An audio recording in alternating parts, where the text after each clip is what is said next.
Linda de Roy est née le 19 janvier 1964 à Clark City, sur la côte nord du Québec. Une naissance qui semblait être ordinaire, mais ne l'a pas été car elle est arrivée en ce monde avec des informations concernant le futur. Pour sa première publication, elle a choisi son autobiographie parce qu'à la lumière de ce qui se passe en 2022 sur cette planète, ce qui aurait été considéré comme de la fiction ne l'est plus. C'est alors qu'elle décide de rédiger un récit autobiographique qui est le fruit de sa quête guidée par l'extraordinaire pouvoir de l'esprit. À travers ces fascinantes découvertes, elle nous raconte son mystérieux et non conventionnel parcours pour le dévoilement de sa vérité, ainsi que celle de l'humanité, à travers l'ouvrage intitulé Sur le chemin du maître. Nous recevons donc, pour avoir plus d'informations, l'auteur de ce livre, Linda de Roy. Bonsoir Linda, comment vous allez? Je vais très bien, merci beaucoup. Merci de m'avoir invité, c'est gentil. Merci, le plaisir est le nôtre.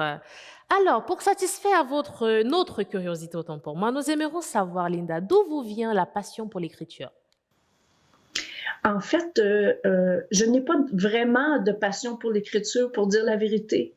Mais la raison pour laquelle j'ai écrit, c'est que je voulais utiliser une manière de pouvoir rejoindre le plus de personnes possible. Alors, je suis un auteur, oui, mais pas autant que certaines personnes pourraient vouloir l'être, c'est-à-dire que j'ai un message. D'accord, super. Alors, parlons justement de ce message. Voilà, vous avez justement fait un message sous forme de livre dont le titre est Sur le chemin du maître. Est-ce que vous pouvez nous en dire plus en fait, en quelques mots? Est-ce que vous pouvez nous résumer c'est quoi cette œuvre Sur le chemin du maître? De quoi s'agit-il? Oui, de quoi il s'agit? En fait, je vais commencer à vous en parler en vous citant deux choses qui sont majeures pour moi et qui évidemment font partie du message et du livre. C'est du fait que la plupart du temps, quand on demande aux gens le souvenir le plus loin qu'ils sont capables de se souvenir, ça remonte à quand ils avaient 3 ou 4 ans, parfois 5, parfois un peu plus tard. Tandis que mon souvenir le plus lointain n'est pas dans cette vie-ci. Personnellement, je me souviens de mes dernières funérailles, c'est-à-dire évidemment pas avec le corps que j'ai en ce moment, mais le corps que j'avais avant celui-ci. Donc, l'incarnation, pour moi, c'est pas quelque chose que j'ai appris dans un livre, c'est pas quelque chose à quoi je crois, c'est quelque chose que je sais. Et dans ce même souvenir, je suis au plafond d'une petite chapelle et je vois les gens qui assistent à mes funérailles et je vois le cercueil dans lequel il y a mon corps qui ne m'intéresse pas. Et c'est comme si j'ai pris quelques photos de l'environnement et l'instant suivant, je me suis ramassée, dans mes termes québécois, dans le corps que j'ai en ce moment tout petit, bien entendu, et j'ai téléchargé toutes sortes d'informations. Alors, les premiers instants de ma vie, je suis revenue avec de l'information qui vient d'ailleurs, je vais l'appeler de cette façon-là. Et ce que nous vivons actuellement sur la planète, je le sais depuis ce même premier respire. Donc, j'ai 58 ans aujourd'hui et ça fait 58 ans que j'attends ce qui est en train de se passer mondialement. Alors, non seulement je sais le chaos que tout ceci devait déployer, mais le plus important et la raison de mon livre, c'est pour donner espoir, car je sais ce qu'il y a derrière ce qui est en train de se passer au niveau planétaire.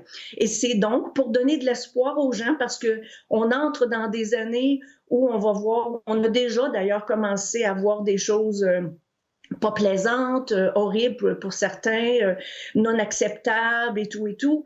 Mais le plus important, c'est de savoir que l'humanité n'est pas dans un chaos comme ça, inutilement, et qu'il y a non seulement une, mais beaucoup de raisons à ce qui est en train de se passer en ce moment.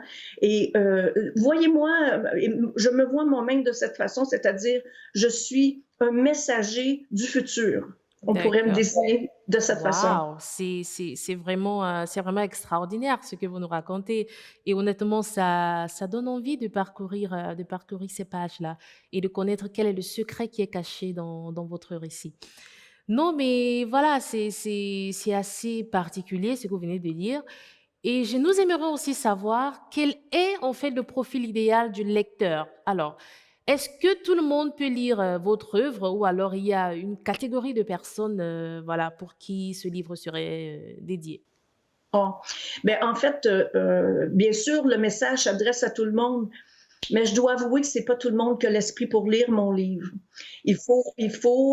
Selon mes termes, il faut avoir commencé une quête personnelle je crois que de toute façon, que ce soit pour mon livre ou pour n'importe quel livre, les gens, je vais le dire de cette façon, les gens sont en fréquence avec un auteur ou une histoire ou en fait, un apprentissage. Alors, ce sont les gens qui sont dans une quête, ce sont des gens avec l'esprit ouvert, parce que les gens qui n'ont pas l'esprit ouvert, n'achetez pas mon livre, là. Bien sûr, ne comprendront N'empruntez pas pas. non plus, parce que à la lumière des informations que je suis que j'utilise pour enfin c'est pas l'information que j'utilise, mais l'information que j'ai à dévoiler, il faut avoir justement un esprit ouvert parce que je peux vouloir, à travers mon histoire, défaire un paquet de choses que les gens ont pris pour acquis qu'ils étaient de cette façon-là. Alors, il faut prendre ce qu'on a à prendre et c'est une autobiographie et malgré que c'est une autobiographie, certains libraires ont catalogué mon livre dans les sections de fiction et ça en dit beaucoup. Alors, si on considère que mon histoire, qui est mon autobiographie, est une fiction, est-ce qu'il n'y en a pas une? Ça vous donne une idée de quoi je pourrais vouloir aussi parler à travers tout ce contexte, qui est ma vérité, c'est mon histoire. Si les gens ne me croient pas, ils ont le droit de ne pas me croire, mais ça reste que c'est mon histoire, puis je ne vais pas la changer pour faire plaisir à quelqu'un.